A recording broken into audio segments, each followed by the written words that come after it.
This is the first episode for the Xfinity series. Gonna go through this entry list the same way I did the truck series. Name the driver, the team, the sponsor, and any track history. Sam Mayer, driving for Junior Motorsports. He has Accelerant Pros talent as the sponsor. Sam Mayer has a ton of talent. He just turned 18 in the middle of last season and was able to run second. Just turned 18 in the middle of last season and he was able to run the second half of the season for Junior Motorsports. There wasn't any practice in 2021, so his first laps were always end race, which I think played a part in him wrecking out early in a couple of them races. In his last 5 races, he finished on the lead lap with 1 top 5, 3 top 10s, and didn't finish worse than 13th. Mayer has equipment capable of winning. He has the talent to get it done. He has a chance to score dominator points. So, depending on his price, I'm going to have interest in him.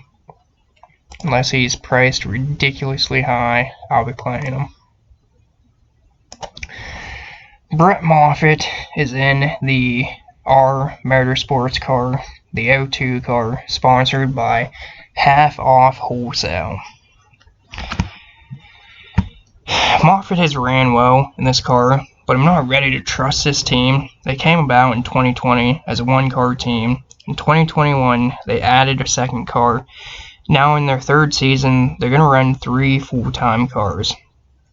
They didn't put out top-tier cars in their first 2 seasons, and I don't imagine that's going to change this year with another car in the building. I normally split the Xfinity series into like 4 or 5 tiers, and I would put our Motorsports somewhere in tier 3.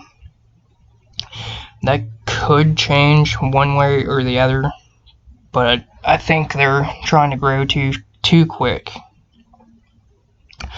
Moffitt ran 60 races in this car the past 2 years, though, and finished in the top 10 about a third of the time.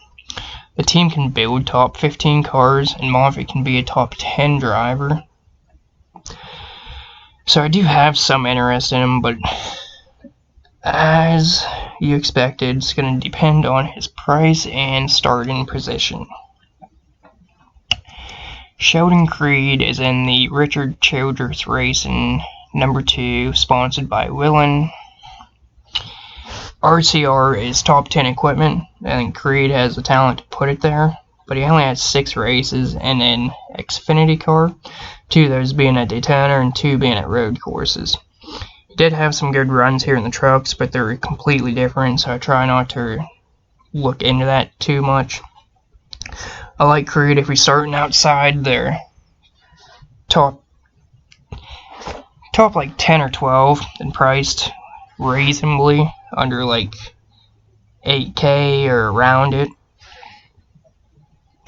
Gonna move on to Bailey Curry, who is in the JD Motorsports number 4. KSDT CPA is the sponsor. No idea what that is.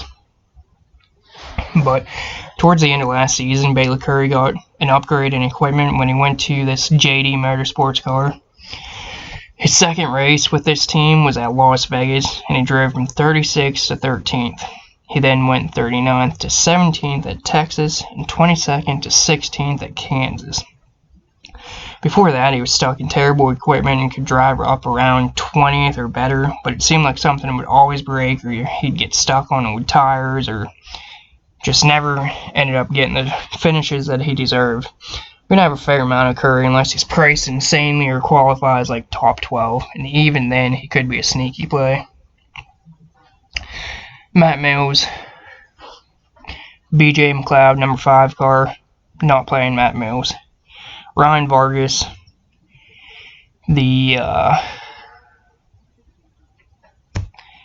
drawing a blank. The JD Motorsports team, number 6 car. I don't really have a whole lot of interest in Vargas unless he is starting towards the back, and he should be near minimum salary, so that That's a plus. But he's going to have to start outside the top 30 because I don't see him finishing any better than like 28th. Justin Allgaier. He's been in this junior motorsports car for years. He's had this Brandt as a sponsor for years. He hasn't really had the success that he should have by now, but he did dominate 2 of the last 4 races at Las Vegas. He has 2 top 5s, 3 top 10s in those 4 races, but he hasn't held on for the win yet. He's a top 5 car with dominator potential. I probably have a lot of interest in him, depending on his pricing, obviously. Joe Graf Jr. This is the Bobby Daughter car, 07. This is not going to be the same car that Cool Custer was in. That Cool Custer car was full-blown SHR.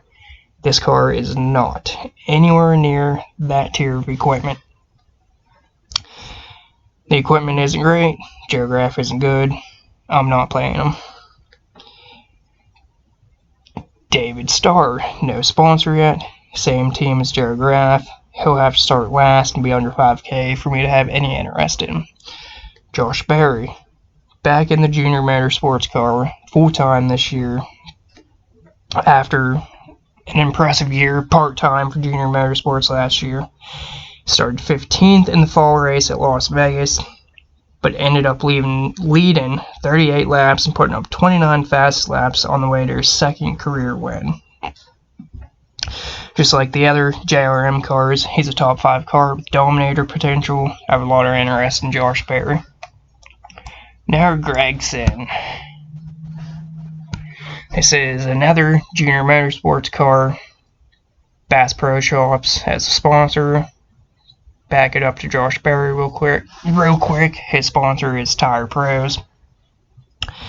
But about Noah Gragson, Las Vegas is his hometown. And as much as people want to play the hometown narrative, that doesn't matter in NASCAR. If they're running these local short tracks he grew up on, then okay. But he wasn't turning laps on this track. He has ran an Xfinity car here 6 times and has 5 top 5s. His worst finish was 6th. In those 6 races, he has led a total of 3 laps. So the dominator potential doesn't look as high, but his JRM equipment still gives him that possibility and makes him a top 5 car. Landon Castle. This is a Colleague car with Stormex as the sponsor. I was excited when I seen he was going to be in the Colleague car full-time this year. He didn't do much in his younger years when he was in good equipment, which resulted in him never getting a good cup ride. But from 2015 to like 2020, most of his Xfinity races resulted in mechanical issues. Last year, he got another shot with JD Motorsports and collected 14 top 20s in 32 starts. Now he gets a full year in Colleague equipment, which is hands down the best equipment he's been in since the early part of 2010. The best equipment he's been in 12 years. I consider Colleague to have top 10 equipment. I can see Castle running top 15 and finishing somewhere around like 8th to 12th. He's not going to get dominator points. Moving on, Daniel Hemrick. He is also in a Colleague car, South Point sponsoring. He was dominant in the spring Vegas race last year, but finished 2nd, and that was in a JGR car. He did get his first career win finally, but it also happened at the Phoenix race where he got his first career championship the same day. But while Colleague is an upgrade in equipment for Castle, it's a downgrade in equipment for Hemrick. After spending the last couple seasons with JGR and JRM, he could sneak into the top 5, but I don't really see him. I'd be surprised if he's top 10, to be honest. He's not going to get dominator points. I see him finishing like 12th. AJ Allman, or Stan Wallace, that's a new ad. I have no idea who this guy was, or is. This is the Timmy Hill car there, I believe, number 13. I've seen this name before, but I don't know a whole lot about him. He was not on the entry list when I was taking my notes. This is something I'll have to look into. It's really not going to change anything. Probably not playing him anyways, unless he's like minimum salary starting last. Now, AJ Allman here. The Top College Car Action Industries as their sponsor.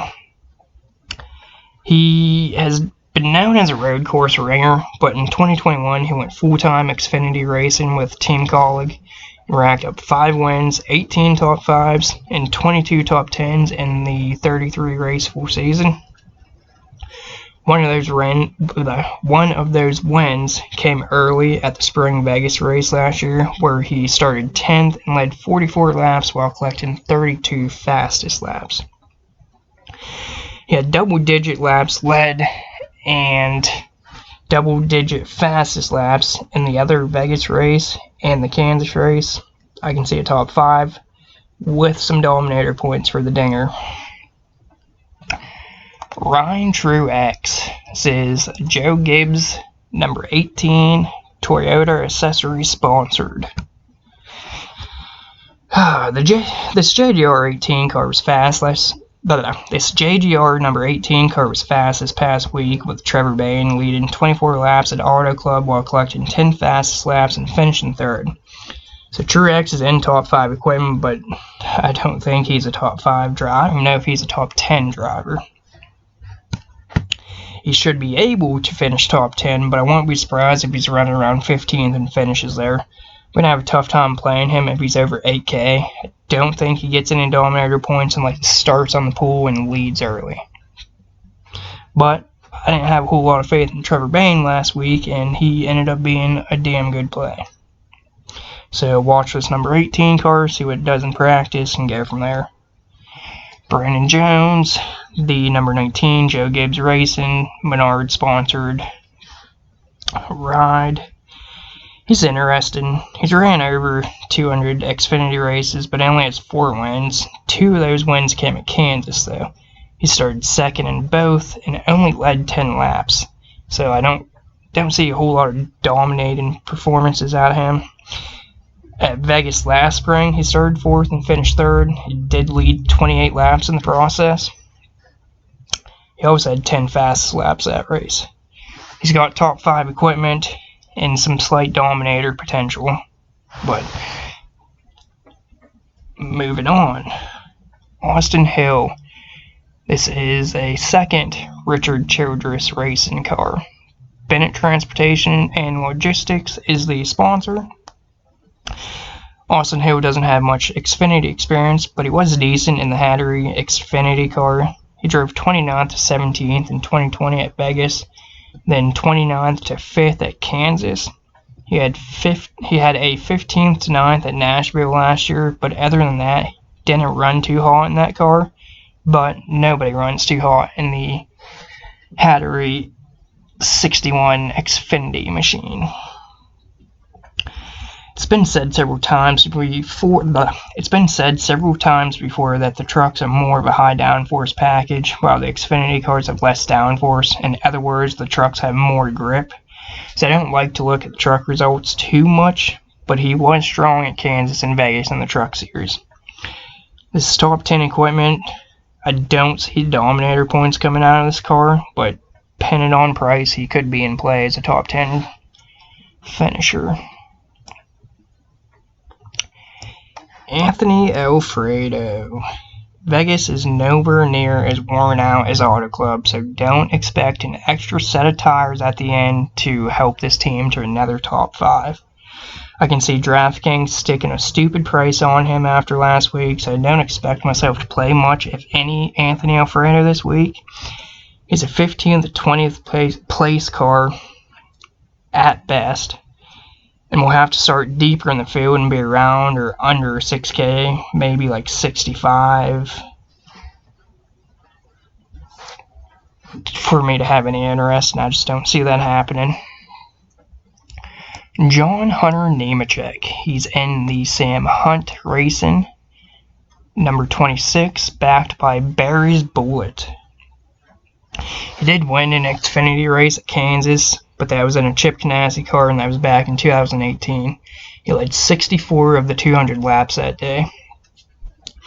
He had 2 top 10s at Vegas and finished top 10 at Kansas for GMS in 2019, so that's interesting. The Sam Hunt car last week had Jeffrey Earnhardt drive it inside the top 10 and then did not finish due to an electrical issue. I think it was the alternator, actually. If Jeffrey Earnhardt can put this car in the top 10, I think John Hunter can fucking win with it. I think he's going to be high priced, though, and he's going to need Dominator points, and I'm not convinced that can happen.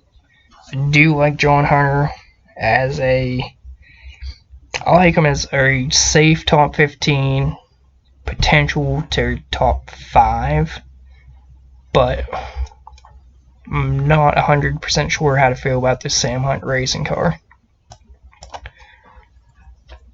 Jeb Burton, I did just see he posted on Twitter something along the lines of we got a good car this week or whatever, but no one's going to come out and say, oh, we got shit cars this week. This is an R Motorsports car, the third car, sponsored by Alsco Uniforms, and he had a couple good outings last year while in the car league car, but he's now in he's now in the third R Motorsports car. This isn't terrible equipment, but it's not the greatest. And it's probably the worst he's been in quite a while, if not ever. I don't have any interest in him this week. Probably won't have any interest in Jeb until Talladega. Moving on, CJ McLaughlin. This is a third Reinsieg racing car. They just recently started trying to put more than one car on the track. It's going to be interesting to see how this plays out for them fielding 3 cars. They did form an alliance with Stuart Hawes, but I don't think that's going to matter for McLaughlin. They do also have Roush Yates Motors, which has been the thing for a couple years now for that team. But again, I don't know how that's going to affect CJ McLaughlin. He started running trucks in Xfinity in 2019, has ran 23 races, but has never finished on the lead lap. His best finish was a 20th place finish at Texas in 2020, but he was still 3 laps down. I don't even know if I would play him at 4,500 and starting last. I mean, I probably will at that, but I won't feel good about it. Mike Snyder is in the Jordan Anderson number 31 with Taxler as the sponsor. I don't see this car being fast. If this team finishes inside the top 25, I think they had a good day. And that's really all I got to say about him. Will Rogers, Rain Brothers Racing number 33. It's not good equipment. Rogers is known more as a road course guy. This car finishes inside the top 30. It's a good day for them. Jesse Rigi or however you pronounce his last name, I don't know, but this is a junk car. A top 30 would be a huge day for this team. Joey Gase. This is like a new team, kind of like a family team. Not sure what to think about Gase. He's never been in good equipment, and like I said, he's now in his own car. Last week, his average running position was 27th, so I'm going to call this a 25th to 30th place car at best. I'll have interest if he's 5K and starts outside the top 30, but I don't see me having any Gase. Alex LeBay. driving the DGM car. This is like a, you could argue 15th to 20th, but I think it's really more like a 20 to 25th place car.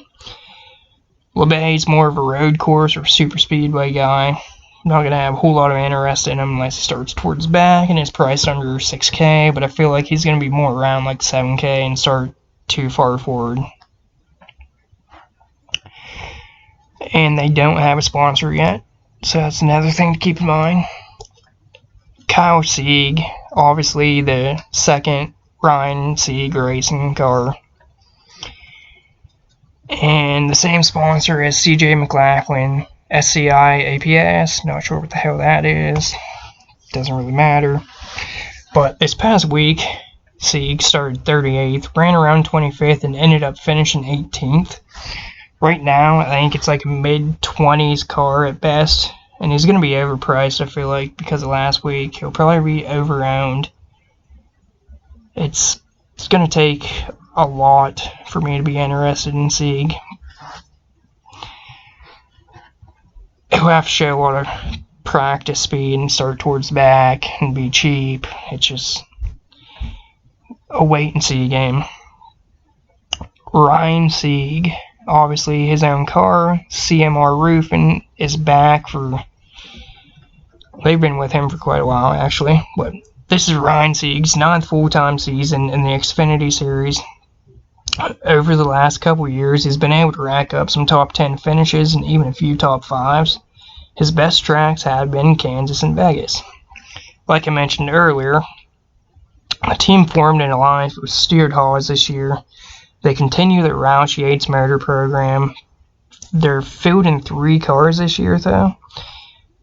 But I honestly think that most of their resources are going to be funneled into this car. Ryan Sieg has most experience out of this team. He's actually not a bad driver. Now, I think he could potentially win if they get the right equipment underneath him. And if they put tires on at the end. This motherfucker, dude. This dude always waits till the end, doesn't take tires, gets track position, then fucks up the whole field. Take tires. You got 3 cars now. Put tires on this number 39. Moving on. Ryan Ellis. This is the Alpha Prime racing car with Four Loko as the sponsor. Fuck that shit. But if you don't know what Alpha Prime Racing is, this is the Tommy Joe Martin's team. I'm shocked to see him in this car, actually. He's never really shown a lot of talent. And I wouldn't be surprised if they don't make it into this race on time and have to use the ownership points to get in. So he should be starting in the back. He should be near minimum salary, if not minimum salary. And the car itself can be like a 20th to 25th place car. But I think like 28th to 30th is more likely for Ryan Ellis. However, he could open up a lot of salary if he does start last and is minimum salary or close to it. I could see him getting 15 points. That could open up enough. He's got to wait and see. Kaz Gralla. This is the second Alpha Prime racing car, with Lilly Finance as the sponsor. He's proven he's capable of running top 15, but we haven't seen this car yet, so we're not really sure what it's capable of. I think this car finishes outside the top 25, but could see Gralla turning it into like a 20th place car maybe. It's really hard to tell with this new team. But moving on to Brennan Poole. Brennan Poole, man. Poor Brennan Poole. This is the Mike Harmon 47 car. Mike Harmon cars are junk. They don't have a sponsor yet. And in 13 years, They've ran 376 races and have an average finish of 31st. When the entry list came out on Monday, like I just said, they don't have a sponsor.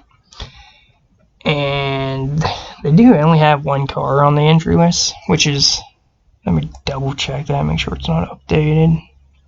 But yeah, they normally would try to field 2 cars the past year or 2. This year they're just fielding 1. They don't have a sponsor. Yada yada yada. Repeat. He'll have to start in the back, be under 5K. Even then, probably not going to play him because Mike Harmon cars can't stay together. Being one car, that could change, but probably just going to wait and see. Jade Buford, this is the Big Machine Racing or something like that. Sponsored by Big Machine Spiked Coolers. And last year was this team's first year. Jade has been a road course guy for most of his career and just came into the stock car world in 2020. As you'd expect, the team had its most success on road courses and short flat tracks while struggling on the intermediate tracks. I likely won't have any Jade Buford this week. Jeremy Clements. You have to be a fan of the family-owned team that builds engines for all types of motorsports. Clements has been around Xfinity since 2003. It's insane. But they've bettered their Xfinity program over the past 3 seasons. Scored 8 top 10s last year. I see Clements finishing 15th to 20th. He could potentially push that into like 10th to 15th. But he needs to start in the back half of the field and be under like 7K for me to have interest in him.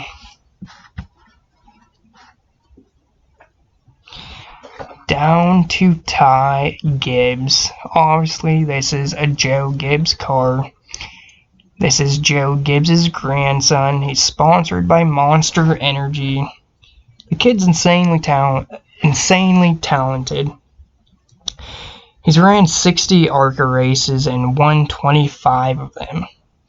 He ran 18 Xfinity races last year and won 4 of them. Had 9 top 5s and 18 starts. He did win at Kansas last year too. After leading just 14 laps, he still collected 33 fastest laps. Ty Gibbs is my favorite to win and dominate this race, and I'm going to be looking for bets on him. Hoping his DraftKings price isn't too high, because I'm going to have a ton of interest in Ty Gibbs. We have seen a couple races in the past 10 years, like I'm going to say 4 races, where Xfinity drivers have led over 140 of the 200 laps. I think that's something you could see with Ty Gibbs. JJ Yeley. Probably not going to have any interest in Yeley being in this number 66 car. It kind of sucks because I'm a JJ fan. Brandon Brown. Let's go Brandon for fucking sure. He's probably going to be overpriced after last week, driving like 30th to 11th that was. But he can be a 10th to 15th place car every week. So if he again qualifies poorly and starts in the back, and he's under like 7,500 or so, I'm going to have a ton of them. Down to Josh Williams. BJ McLeod, number 78. This car's terrible. A 25th to 30th place finish would be a great day for this team. And I bet he's way overpriced for that. Moving on.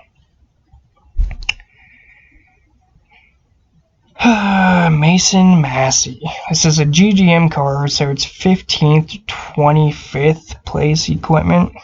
But Massey's average running position this past week was 31st, and he never got any further forward than 25th. I think he finishes 25th to 30th, and is most likely going to be overpriced for that.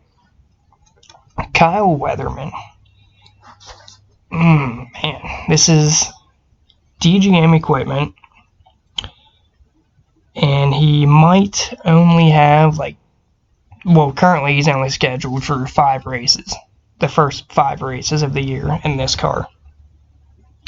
So he needs to show out quickly if he wants to continue to get rides. He has shown talent in junk Mike Harmon equipment, and typically in Mike Harmon cars, you're just hoping they stay together. But I've seen him put Mike Harmon cars inside the top 15 and then break or not get new tires or something. Same as Bailey Curry. Those guys can drive, they just never had the equipment. GGM Racing builds, like I said, 15th to 25th place cars, and I could see Weatherman pushing a top 10 out of one. I really can. I like Weatherman a lot, depending on his price, starting position. He can get her done. So let's see what happens with him. Riley Herbst. It's a Stuart Haas, number 98, sponsored by Circus Sports. It's probably going to be overpriced for what he's capable of doing. I just don't see me having much of him unless he qualifies towards the back and is under like 8K. I'm just not a Riley Herbst fan. Stephen Parsons, the BJ McLeod number 99. This car's actually been decent for being BJ McLeod cars. If he's under 5,500, qualifies in the back, I might have a little interest in him. But his main focus should probably just be to stay out of his brother-in-law's way. So all of the drivers. Now I got a couple side notes for the Xfinity series. This race is 200 laps, which is 50 laps led points and 90 fastest lap points available. That's a total of 140 Dominator points. Over the last 10 races, there has been an average of 32 caution laps per race, with 15 being the fewest and 45 being the most. The average of 32 caution laps would take away 14 possible fastest lap points, which brings us down to 126 potential Dominator points on average.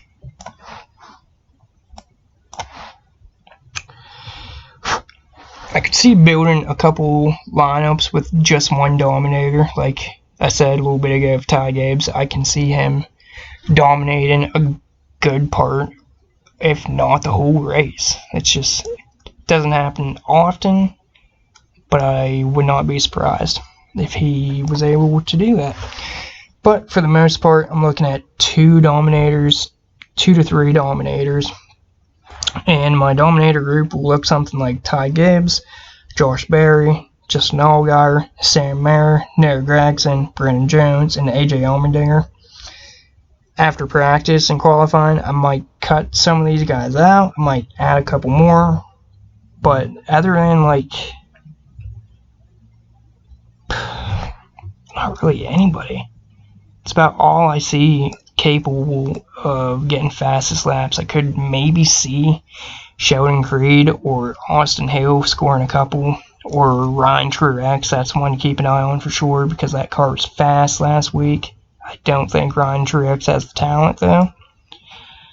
John Hunter, that's another one to keep an eye on. He could show speed in practice and potentially come out and dominate, but I don't see it yet, unless that's not actually Sam Hunt, more of like a JGR car. That's a possibility.